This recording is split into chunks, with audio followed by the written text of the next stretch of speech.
요한계시록 이제 2장, 3장은 7교회에 대한 편지입니다. 7교회는 7은 완전수로서 우리를 살아가는 우리들에게도 주신 말씀이라고 할 수가 있습니다. 꾸중이 없고 칭찬받는 교회가 바로 빌라델피아 교회고, 또 칭찬은 없고 꾸중만 받는 교회가 서머나 교회고, 그리고 5교회는 꾸중도 있고 칭찬도 있는 그런 내용으로 전개된 것을 볼 수가 있습니다. 물론 이제 긍정적인 얘기를 하든 부정적인 얘기를 하든 자식을 키우다 보면은 맨날 좋은 이야기만 할 수 없는 것처럼 하나님께서는 모든 교회가 실패함 없이 승리와 완성을 향한 간섭하심의 권면이고 위로의 말씀인 줄로 믿습니다. 2장 5절에 처음 행위를 가지라, 2장 10절에 죽도록 충성해라, 3장 3절에 회개해라, 또 3장 19절에 열심을 내라. 그리고 반복되는 후렴구가 기 있는 자는 성령이 교회들에게 하시는 말씀을 들을지어다. 그러니까 무엇이 진리이고 무엇이 거짓인지, 무엇이 틀린 것인지를 회개하고 또 알고 있는 그 진리를 목숨을 걸고 지키라는 것입니다.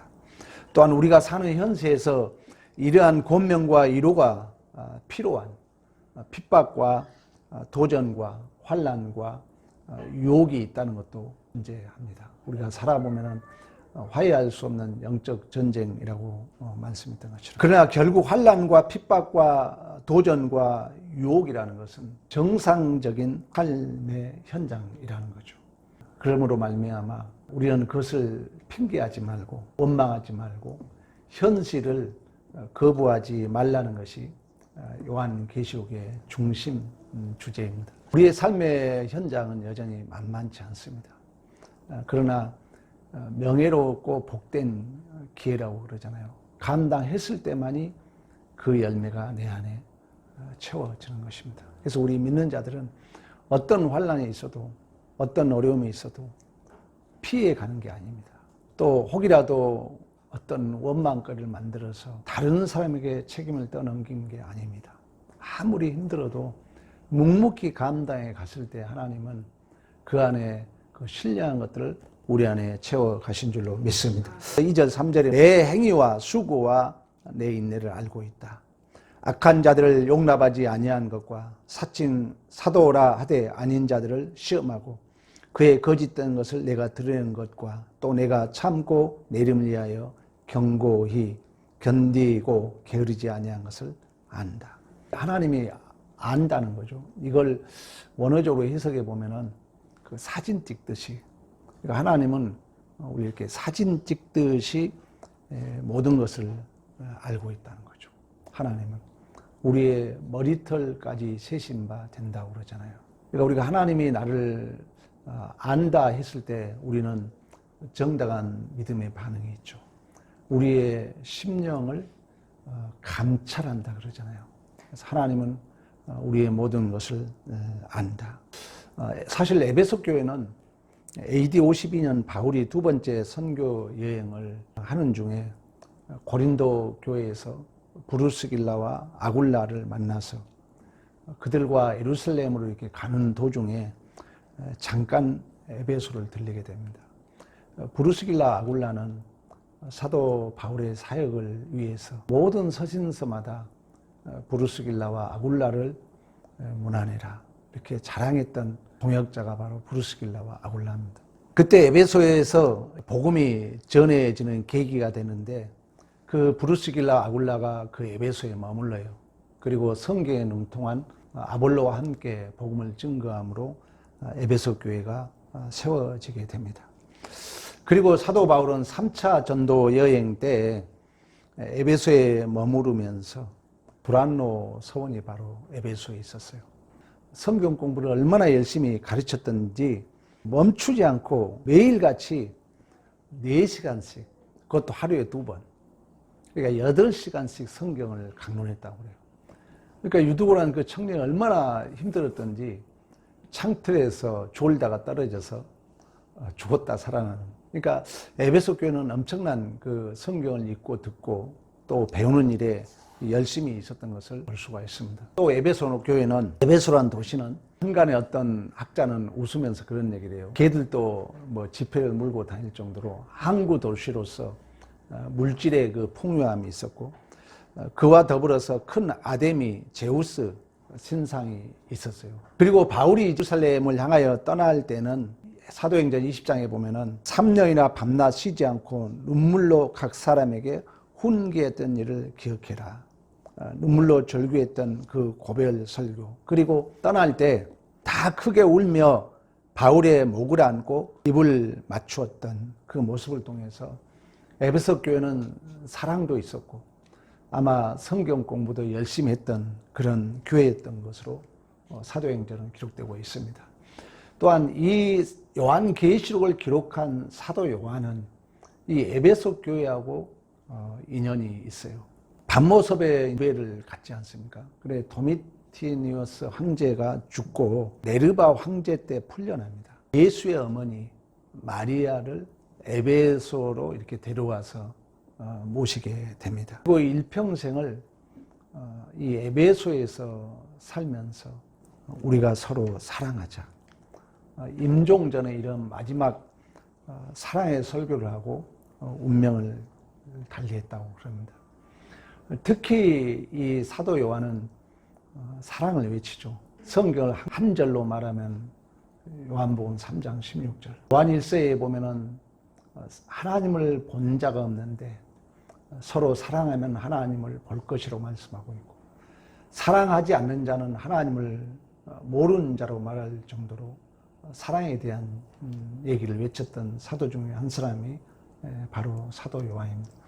그 사도 요한이 이 에베소 교회를 향하여 첫 번째 편지를 쓰면서 결국 첫사랑을 회복하라.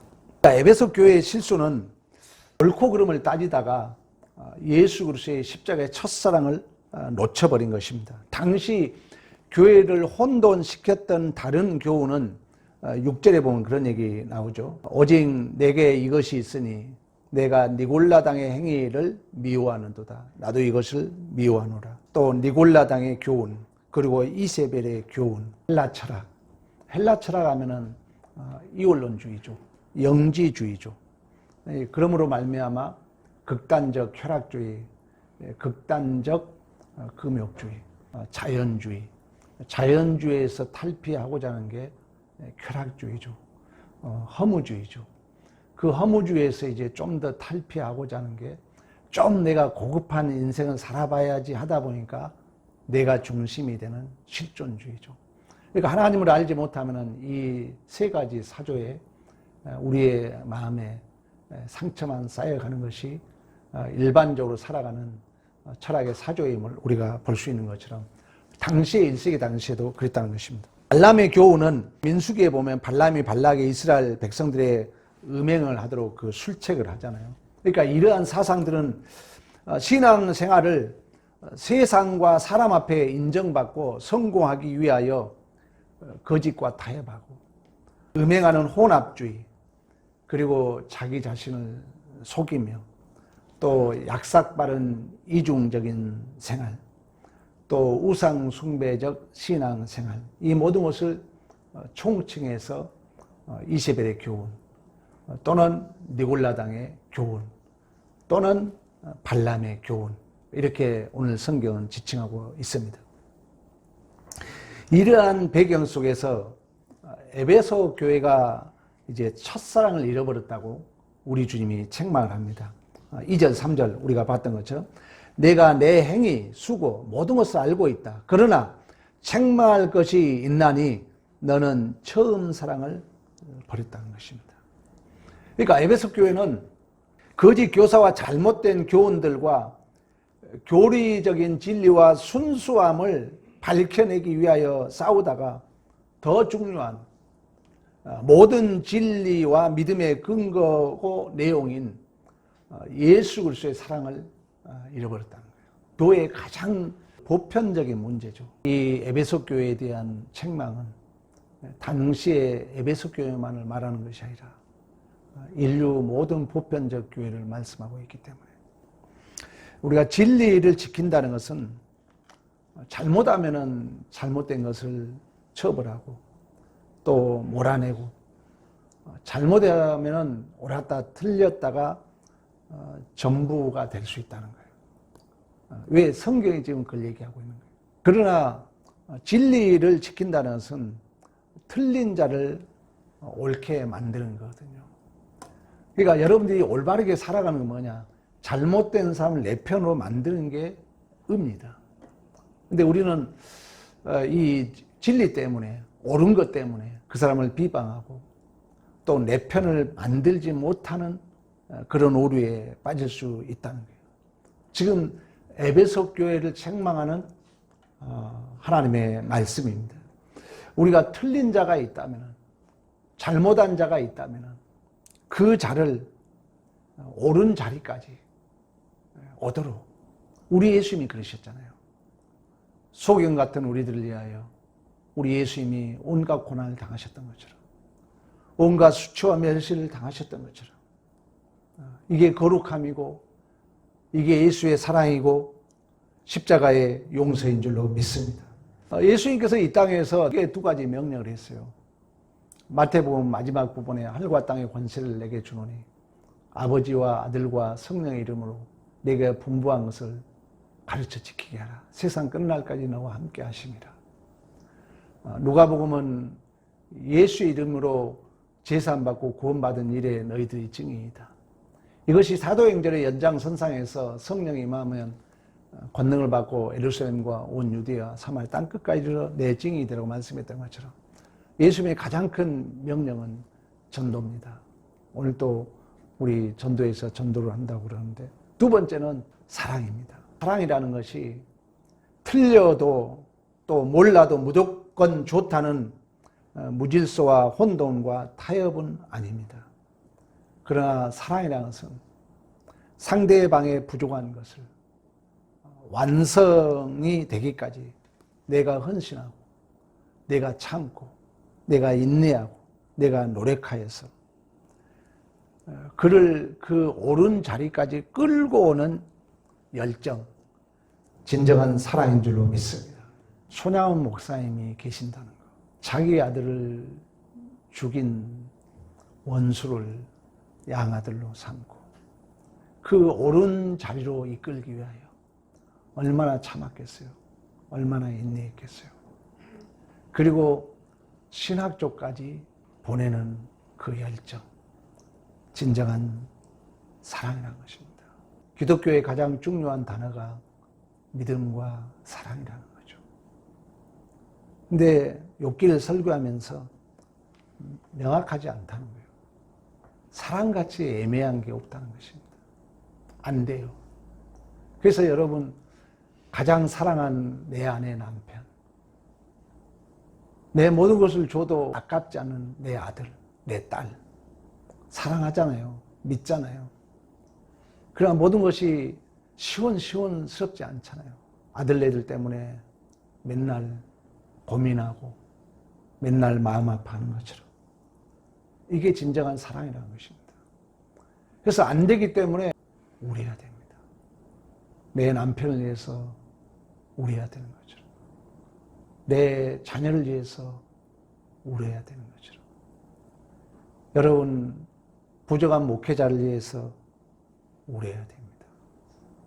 이렇게 돌아오지 않으면, 회개하지 않으면 촛대를 옮긴다 얘기합니다. 여러분들이 신앙생활에 옳고 그름이 먼저냐, 아니면 진정한 사랑이 먼저냐. 칸트는 순수 이성 비판에서 우리의 이성이 잘못하면 본질을 못 본다는 거예요. 어느 교수는 그걸 붕어빵으로 비유를 했어요. 붕어빵이 사실 밀가루빵이잖아요. 거기에는 붕어라는 성분은 0.01%도 없잖아요. 근데 우리는 붕어라는 하나의 선언적 내 지식을 가지고 보기 때문에 그걸 붕어빵이라고 그러죠. 그러나 붕어를 한 번도 보지 못한 자들은 그냥 밀가루빵으로 먹을 것입니다. 우리가 살아가는 신앙생활도 마찬가지입니다. 옳고 그름의 눈으로 보느냐, 아니면 사랑의 눈으로 보느냐는 너무나 중요하다는 거죠. 모든 만물은 주파수 파장, 에너지로 존재한다는 거예요. 그러나 관찰자의 인식, 내가 보고자 하는 내 눈에 특성화된 카메라, 그를 바라볼 때, 이웃을 바라볼 때, 또 어느 사람을 바라볼 때, 내가 특성화된 내 카메라, 저 사람은 이런 사람이야, 이미 정해진 그 의도로 보게 되면은 그 순간 시간과 장소를 초월해서 그 밀가루 빵이 붕어빵으로 보이는 것처럼 그렇게 보인다는 거예요. 그렇게 거기에 존재한다는 거예요. 관찰자의 의도가 바뀌지 않는 한 여러분의 보이는 실체는 바뀌지 않는 것입니다. 결론이 이런 얘기를 합니다. 2장 7절을 기 있는 자는 성령이 교회들에게 하시는 말씀을 들을지어다.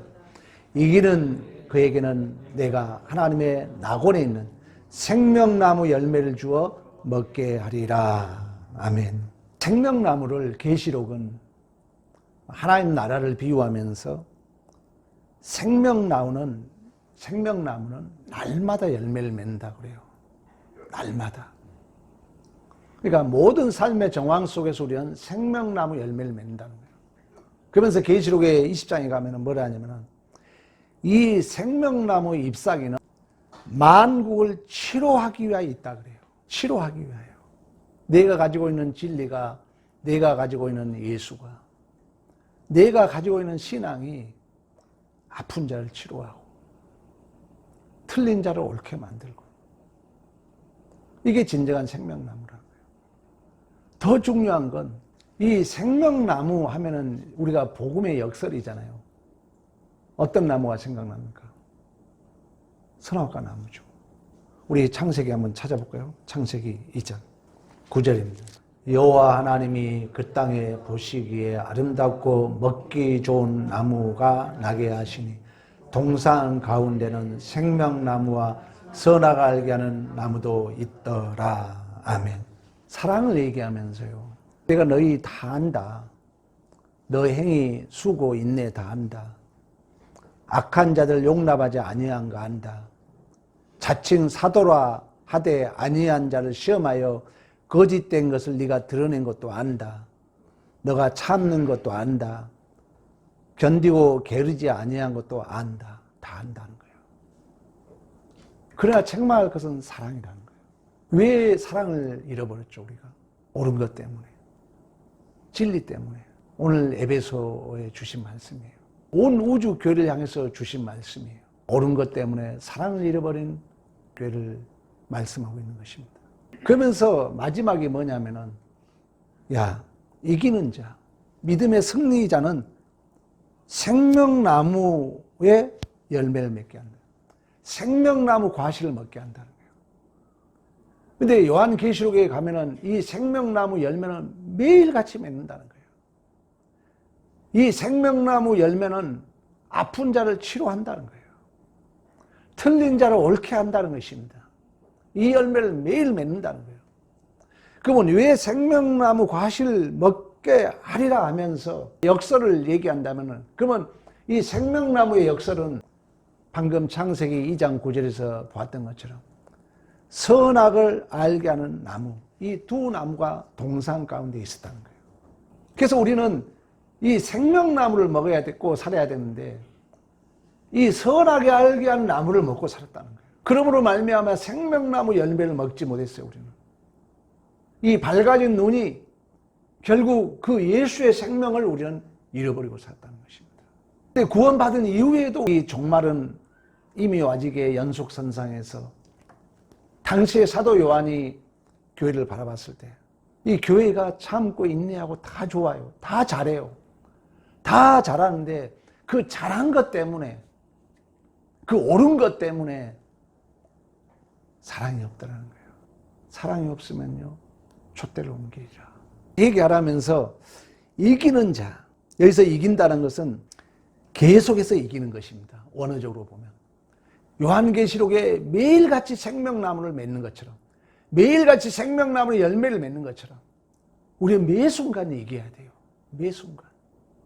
매 순간 어떤 옳은 것보다도, 어떤 진리보다도 우리는 생명나무 열매, 그 영생의 삶, 영생의 본체이신 예수의 사랑으로 우리가 모든 것을 이겨야 할 줄로 믿습니다. 이 창세기의 동산 가운데 생명나무와 선악을 알게 하는 나무와 함께 있었던 것처럼 오늘 에베소 교회를 책망하면서 너는 이제 선악을 알게 하는 나무의 열매를 먹는 것이 아니라 생명나무의 열매를 먹으라고 말씀했던 것처럼 얼마나 이 세상은 이미 정해진 규범에 갇혀 있습니까? 이미 융이라는 심리학자는 그걸 페르소나라 그랬어요. 그걸 그림자라 그랬어요. 이미 정해진 규범으로 이 밝아진 눈으로 이랬다 저랬다. 아닙니다. 그 자를 여러분들이 사랑을 끌고 오게 하여 내가 참아야 돼요. 내가 견뎌야 돼요. 우리 신앙의 선배 사랑의 원자탄 손양원 목사 우리 얼마나 감사합니까? 자기 아들을 죽였다니까 여러분. 여러분 아들 죽인 자 있습니까? 자기 아들을 둘이나 죽였어요. 그 원수를 양아들로 삼고 함께 먹으며 그를 옳은 자로 만들기 위하여 신학교를 보내면서 모든 등록금을 대주는 그러한 삶을 살았던 것처럼 말세를 살아가는 종말을 살아가는 우리들에게 오늘 하나님은 말씀하십니다. 옳은 것, 틀린 것, 진리, 너 열심, 너가 가진 인내, 너가 가진 노력 모든 것 다 알고 있다.